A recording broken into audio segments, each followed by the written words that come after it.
इससे कि पहले हम आज की क्लास स्टार्ट करें, मैं परम पूज्य राधानाथ स्वामी महाराज का लेक्चर सुन रही थी। उसमें बहुत ही पावरफुली महाराज एक मैसेज दे रहे थे, जो वास्तव में सभी भक्तों के लिए बहुत इंपॉर्टेंट है।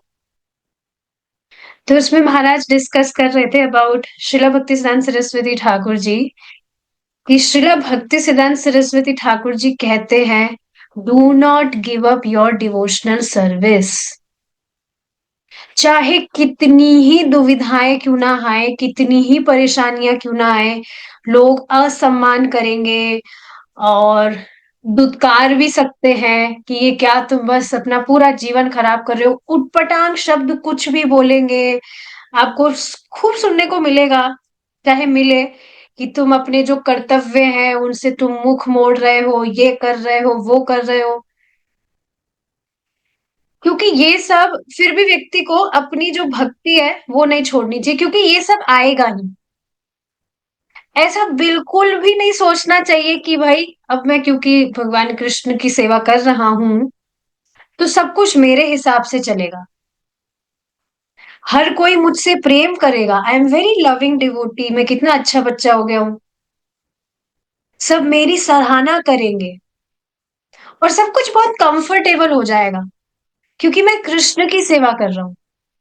अगर हम ऐसा सोच रहे हैं तो फिर हमें भगवत गीता अच्छे से पढ़ने की जरूरत है, जिसको हम आज शुरू भी कर रहे हैं।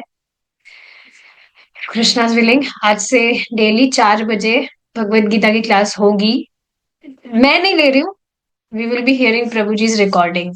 तो जो भी भक्त इच्छुक है, सेम लिंक पर डेली 4 बजे ज्वाइन कर सकते हैं। स्टार्टिंग से भगवत गीता हम सुनेंगे, फिर क्वेश्चन आंसर राउंड भी होगा। तो यस, अगर हम ऐसा सोच रहे हैं कि कुछ भी दुविधा नहीं आएगी हमारे जीवन में क्योंकि हम भगवान का भजन कर रहे हैं, तो वास्तव में हमें अ, भक्तों को देखने की जरूरत है जिनका वर्णन भगवत गीता श्रीमद् भागवतम में हुआ है। भगवत गीता में आप देखिए अर्जुन को, श्रीमद् भागवतम में आप देखिए पांडवों को, ध्रुव महाराज, प्रहलाद महाराज, गजेंद्र, अम्बरीश महाराज। क्या ये भी तो भक्त है भगवान के, पर क्या इनके जीवन में संघर्ष नहीं था? पर उनको कुछ संघर्ष लग नहीं रहा था because they were serving Krishna. So we should never think कि सब कुछ बहुत इजी हो जाएगा। इजी होता है पर हमेशा सेम सिचुएशन नहीं रहती है। और अद्वैत आचार्य जी स्वयं चैतन्य महाप्रभु को ये बात बताते हैं, जिसे महाप्रभु खुद कंफर्म करते हैं, दैट जो ऑब्स्टेकल्स हैं, जो भी दुविधाएं हैं, they are the part of devotion, they are actually the friends of devotee. क्यों? क्योंकि वास्तव में ये जो भी दुविधाएं हमारे जीवन में आती है, ये वास्तव में हमारी सहायता करती है कि हम कृष्ण को केंद्र में रखें, and we take his shelter and understand what really matters. कभी आपने ऐसा देखा है, आपके हुआ ही होगा ऐसा कि ठीक है आप भगवान का भजन भी कर रहे हैं, लेकिन फिर कई बार आपको लगता है कि भौतिक जगत इतना खराब नहीं है, भगवान का भजन आराम से करने को मिल रहा है, कितना शांतिपूर्वक जीवन है, वाह। और तुरंत ही at next moment you will see कुछ ऐसी सिचुएशन आ जाती है जिससे आप बिल्कुल डिस्टर्ब हो जाते हैं। मेरे साथ तो काफी बार ऐसा होता है। तो अब मैंने मतलब लाइक अभी टेंडेंसी कम हो गई है सोचने की कि भौतिक जगत ठीक ही है, कुछ इतनी कठिनाई तो नहीं है। पर फिर भी आप देखेंगे we still want to make adjustments. तो ये बहुत ही सुंदर बात महाराज समझा रहे थे आज। जो भी महाभागवत है, जिन्हें भी आप देखते हैं, पूर्व आचार्य गण हैं, वे ऐसी कठिन परिस्थितियों में रखे जाते हैं वास्तव में भगवान के द्वारा ही, to show us how to be great, how to deal with situations. How to be great का मतलब कि इतनी परेशानी आने के बाद में भी भगवान का, एकमात्र भगवान का भजन ही है,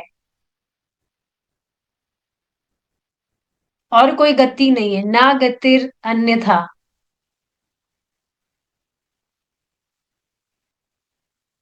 और हमारे लिए भी ये जो बाधाएं हैं, ये वास्तव में अपॉर्चुनिटीज है, जिनसे अगर हम सतर्कता से डील करते हैं, सतर्कता से व्यवहार करते हैं, तिलमिला जाने की जगह, तिलमिलाना समझ रहे हैं? कुछ भी आया तो अरे ये मेरे साथ क्यों रहा है, मैं तो भक्त हूँ, मैं तो भक्ति कर रहा हूँ।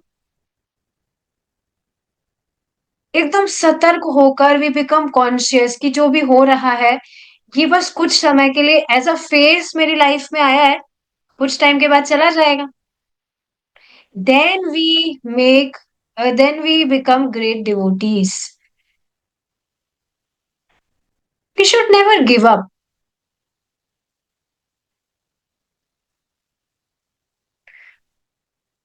One should never give up. क्योंकि वास्तव में जो सहेगा वही रहेगा। आप देखेंगे भक्ति में भी इतने लोग आते हैं, स्टार्टिंग में जप करना स्टार्ट करते हैं, दे रियली रेलिश डिवोशन, पर एक समय के बाद में अनर्थ का जो स्टेज आता है, तो उसमें काफी चीजें परेशान करती है। लेकिन जो भक्तों के संग में रहा, भक्ति में टिका रहा, वही मतलब भक्तों के संग का समझ रहे हैं ना, मतलब भक्तों के संग का मतलब मूवी देखना नहीं होता है कि भक्तों के संग में हूं, मैं मूवी देखने जा रहा हूँ या कुछ भी मैं बातें कर रहा हूँ। नो, भक्तों के संग का मतलब है उनके साथ में बैठकर भगवान के विषय में श्रवण करना, टॉक अबाउट कृष्णा। तो वास्तव में वही व्यक्ति भक्ति में टिका रहेगा। नहीं तो आप देखिए काफी लोग आते हैं और चले जाते हैं। हाँ, आगे जाके उनको ठीक है मौका मिलेगा, पर कब?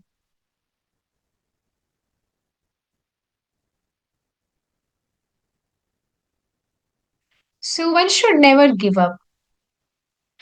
और एक भक्त का एक कमेंट आया था यूट्यूब पर, उससे मुझे एक सीख मिली वास्तव में। सो ही कमेंटेड कि आपकी कंसिस्टेंसी को मेरा दंडवत प्रणाम।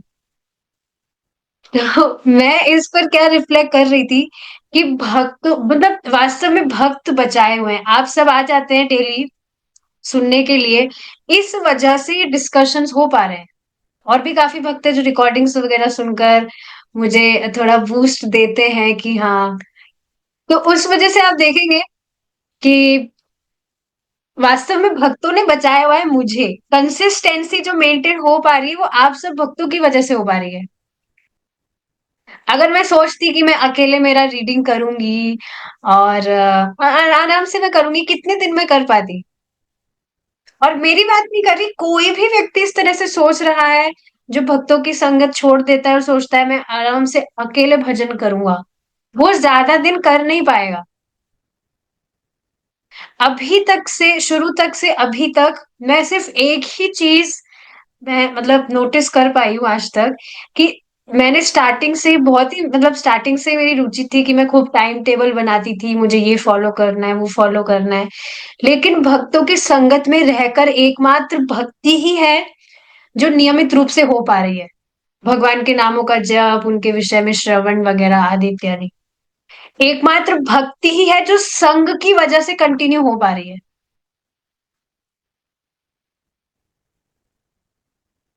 So one should never give up. And you will see Srila Prabhupada has personified that. अपना आदर्श स्वयं प्रभुपाद जी ने प्रस्तुत किया है। उनके गुरु महाराज की, प्रभुपाद जी के गुरु महाराज की जो पहली आज्ञा थी, वही उनकी आखिरी आज्ञा थी।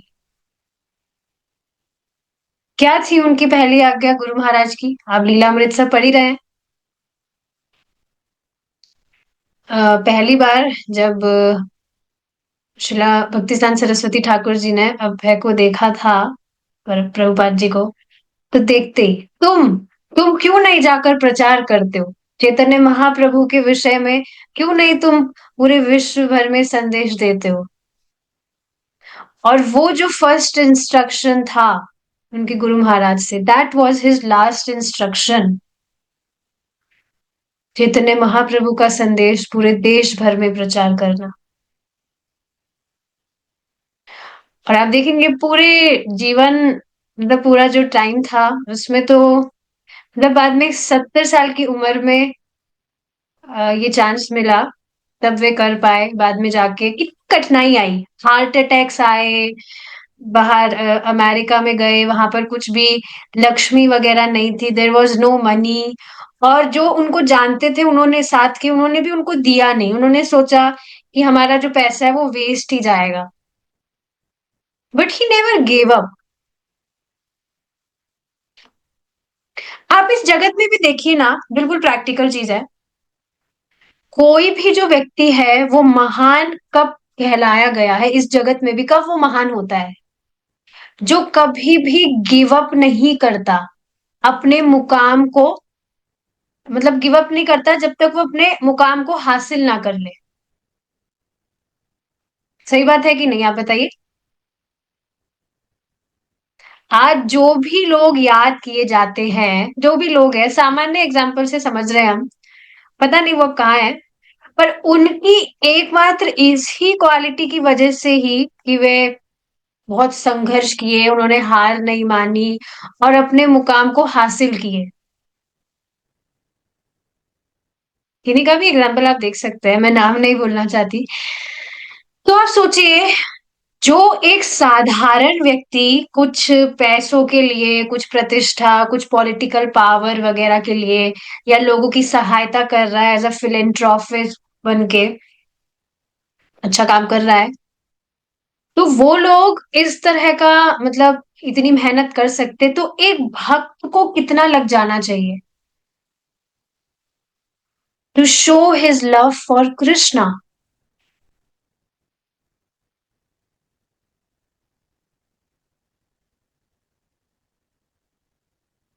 बहुत ही सुंदर बात महाराज बताए थे, उसको मैं इंग्लिश में बोलूंगी। To be an instrument of Krishna's compassion to deliver Krishna's message in this world। एक भगवान कृष्ण का एक माध्यम उसको बनना चाहिए, ताकि भगवान का जो कंपैशन है, भगवान का जो प्रेम है, उसको वो दूसरे को देकर भगवान का प्रेम उसे दे। आप सोचिए, भक्तों से ही तो मालूम चलता है ना कि भगवान कितने सुंदर है। सुंदर मतलब भगवान कितना प्रेम करने वाले हैं, हाउ मर्सीफुल ही इज। तो हम सभी को ऐसा होना चाहिए। So, श्री भक्ति सिद्धांत सरस्वती ठाकुर जी ये बात बताते हैं that one should never be disappointed. कभी भी निराश होने का कोई स्कोप ही नहीं है, नहीं होना चाहिए, क्योंकि चीजें कभी भी हमारे हिसाब से चलने वाली है ही नहीं। और अगर हम ऐसा कर रहे हैं तो फिर हम कंट्रोलर बन रहे हैं ना, we are trying to become God, जो हम कभी बन नहीं सकते। तो ये कुछ सुंदर बातें थी जो आज बताई थी महाराज ने। अब आगे देखते हैं हम। कृष्ण केवल अपने भक्तों की रक्षा करने तथा उन्हें बचाने के लिए ही नहीं आते, वे दुष्टों का विनाश करने के लिए भी आते हैं। विनाशाय च दुष्कृताम। हमने 3 रीजन पढ़े थे।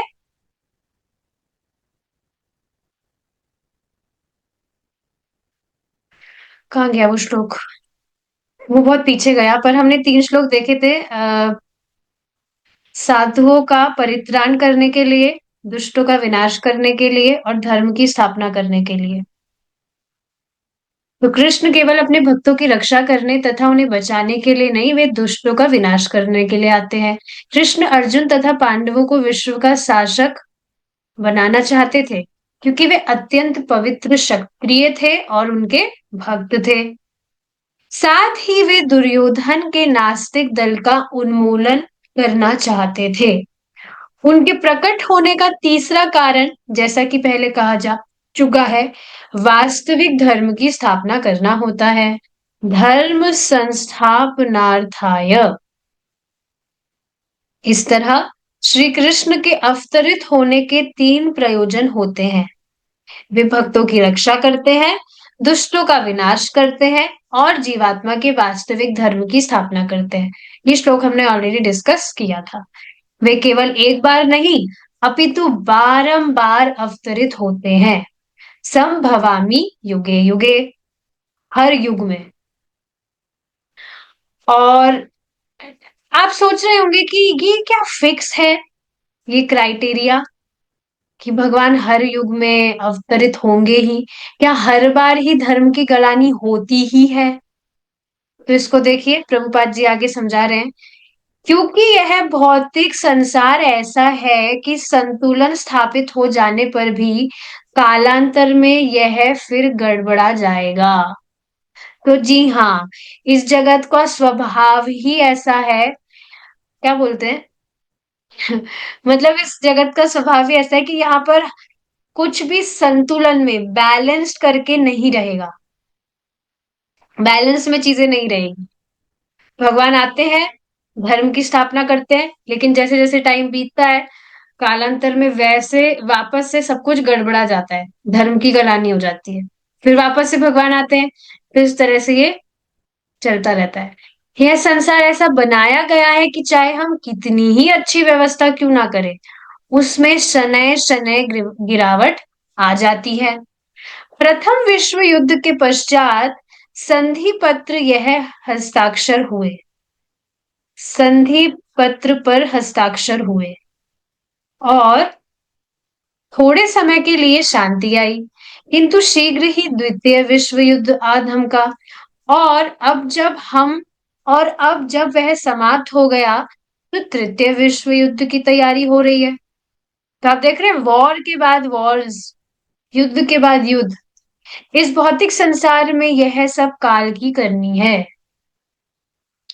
हम एक सुंदर सा घर बनाते हैं, किंतु 50 वर्ष बाद यह जीर्ण शीर्ण हो जाता है, और 100 वर्षों के बाद तो और भी जीर्ण शीर्ण हो जाता है। देखते हैं आप जैसा घर वेल फर्निश्ड एकदम बनाया, टाइम बीतते बीतते आप देखेंगे वो बिल्कुल वैसा न्यू नहीं रहता। जबकि आप देखेंगे, बहुत ही अद्भुत ही चीज है ये, आप अपने घर में कोई नई वस्तु लाए हैं और आप उसको इस्तेमाल भी नहीं कर रहे, लेकिन फिर भी टाइम के साथ वो पुरानी हो जाती है। बहुत ही अमेजिंग चीज है। कुछ भी आप वस्तु देख सकते हैं जिसका आप जिसको आप काम में ना भी लेते हो। जैसे सोचिए ना, आपके घर में कोई एक दीवार पर फोटो टंगी हुई है। अब वो क्या काम आती है? फोटो खाली वो टंगी रहती है, लेकिन टाइम के साथ में क्या वो भी पुरानी नहीं हो जाती? सिर्फ टंगी टंगी। क्योंकि इस जगत का स्वभाव ही ऐसा है, यहाँ पर सब कुछ अशाश्वत है, परिवर्तनशील है। कालांतर में सब कुछ नष्ट होता रहता है।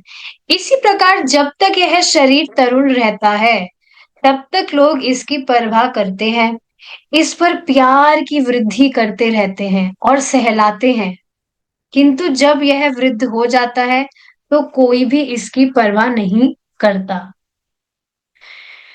Can you really relate with this? आप देखिए ना, लोग कितने ज्यादा परेशान हो जाते हैं वास्तव में, जैसे जैसे उनकी उम्र बढ़ रही होती है और अब वो उनका वृद्धावस्था नजदीक आ रहा होता है। क्या नहीं देखते आप ऐसे अपने आसपास लोगों को?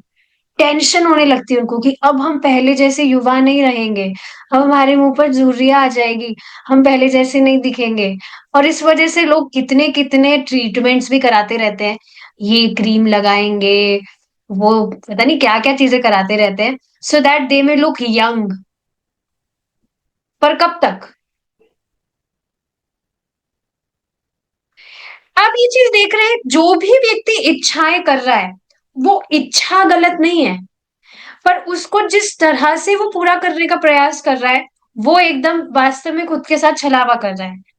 तो आप सोचिए, हम जीवात्मा है, वास्तव में we are ever fresh, we are ever young.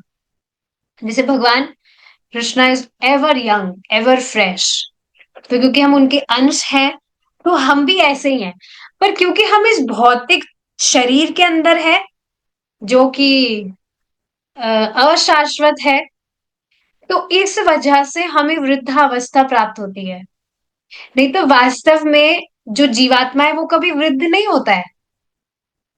तो हमारी ये इच्छा जो है, ये गलत नहीं है। पर हम इसको जिस तरह से पूरा करने का प्रयास कर रहे हैं, इस भौतिक शरीर के थ्रू, इस भौतिक शरीर के थ्रू जो हम है नहीं, वो एकदम गलत है। और ये व्यक्ति जब शास्त्र सुनेगा तभी उसको समझ आएगा, नहीं तो आप कितना ही हल्ला करते रहिए, उसके दिमाग में नहीं बैठने वाली ये बात। जैसे कि ये फोटो मैंने यहाँ रखी है, आप देख रहे हैं कि ये जो माता जी है, संभावना है कि ये जब अपनी युवावस्था में थी तो ये कितनी सुंदर लगती होगी। और इनके जो प्रेमी हैं, वो उनको इन माता जी को कहते होंगे that I really love you, you are so pretty, you look so beautiful, I have never seen any, like I have never seen as beautiful, मतलब मैंने तुम्हारे जितनी खूबसूरत लड़की कभी देखी ही नहीं, तुम तो एकदम स्वर्ग की अप्सरा हो। ऐसे लोग उपमा नहीं देते क्या? और आप सोचिए, अब जब ये आंटी जी, मतलब माता जी, अब वृद्ध हो गई है, तो क्या अब भी कोई इनको इस तरह का कॉम्प्लीमेंट देगा? ये बहुत ही अमेजिंग चीज है, जिस पर वास्तव में मैं कल ही रिफ्लेक्ट कर रही थी। कितना मतलब भगवान की माया कितनी अद्भुत है। जैसे इन आंटी जी का ही हम एग्जांपल लेते हैं, ये सेम जो माता जी है, जब ये अपनी युवावस्था में थी, तो कोई भी जो पुरुष है, उस युवा स्त्री को देखकर उसके हृदय में काम जागृत होगा। लेकिन अब वही स्त्री जब वृद्धावस्था को प्राप्त हो गई, तो उसको देखकर क्या उसके हृदय में वही काम जागृत होगा? बिल्कुल भी नहीं। जबकि आप देखेंगे वो स्त्री वही है, पर क्योंकि अब वो वृद्ध हो गई है, सुनाओ अब कुछ भी, उसको देखकर कुछ कुछ होगा ही नहीं। कितनी अद्भुत भगवान की माया शक्ति है वास्तव में। सच में कल मैं इस पर विचार कर रही थी। बहुत ही अमेजिंग चीज है ये। इस भौतिक संसार का यही स्वभाव है, कितना ही संतुलन क्यों ना बनाया जाए, काल क्रम में वह नष्ट हो ही जाएगा।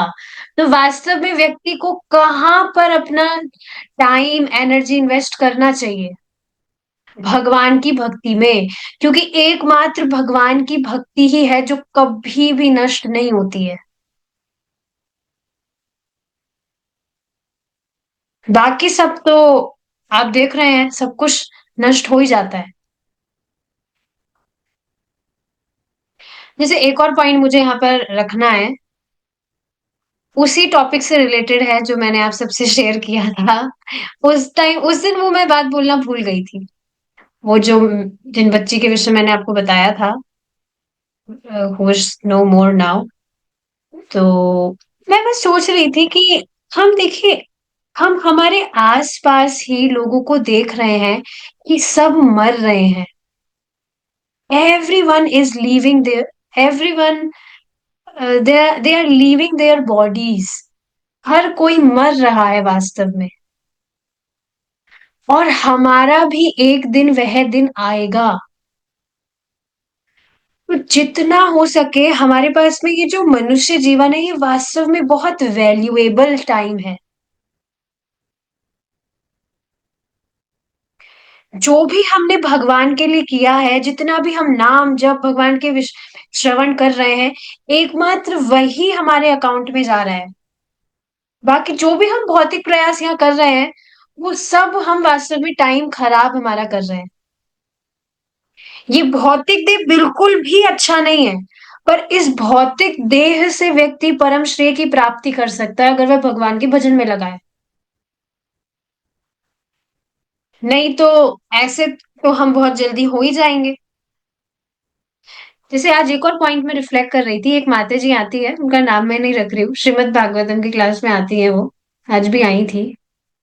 तो मैं देख रही थी, वो बैठ कर क्लास सुनती हैं वीडियो ऑन करके, पर फिर भी थोड़ी वृद्ध है वो, तो उनकी जो मतलब पकड़ने की जो ग्रास्पिंग पावर है, जो भी बात समझाई जा रही है, उस पकड़ने की क्षमता उनकी बहुत ज्यादा वीक है। मैं उनमें दोष नहीं निकाल रही हूँ, मैं क्या रिफ्लेक्ट कर रही थी कि ये सब क्यों है। क्योंकि जैसे जैसे वृद्धावस्था आती है, व्यक्ति की जो इंद्रियां है, वो उसमें वो पावर नहीं रहती है। आप सोचिए, जिस तरह से आप अभी नॉलेज समझ सकते हैं, जो भी शास्त्र की बात आपको बताई जाती है, वो अगर व्यक्ति सोचे कि हम बुढ़ापे में कर लेंगे, ऐसा हो ही नहीं सकता है। आप सोचिए, अभी भी हम बहुत ध्यान से शास्त्र की बात सुनते हैं तो कितनी सारी चीजें स्लिप कर जाती है। और वृद्धावस्था में व्यक्ति अच्छे से शास्त्र समझ ले, कोई ये हल्का ज्ञान तो है नहीं, कितनी डीप चीजें हैं। और वास्तव में प्रभुपाद जी की एक एक लाइन पर घंटों तक विचार किया जा सकता है।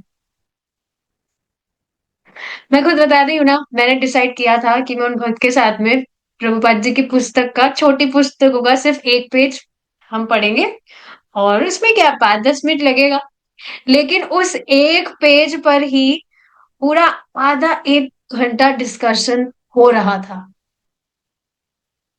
So this knowledge is not ordinary, बहुत डीप बातें हैं हर एक लाइन में समझने को, उस पर मनन करने को। फलतः समय समय पर संतुलन बनाए रखने की आवश्यकता होती है, और युग युग में सभ्यता में संतुलन बनाए रखने के लिए परमेश्वर या उनके प्रतिनिधि आविर्भूत होते रहते हैं। इस प्रकार श्री कृष्ण विभिन्न धर्मों की स्थापना या पुनरुत्थान करने के लिए अनेक बार अवतरित होते हैं। जैसा कि आप यहाँ पर फोटो देख रहे हैं, भगवान के कितने सारे इनकारनेशन हैं। इसमें आप देखेंगे भगवान का मत्स्य अवतार है,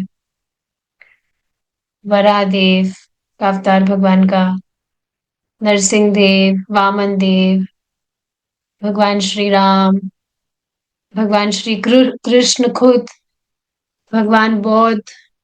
तो इस तरह से भगवान अलग अलग अवतार में अवतरित होते हैं, चीजों को बैलेंस करने के लिए। तो इसी से हमारा जो 6th चैप्टर है of the book Raj Vidya, वो यहाँ पर कंप्लीट होता है।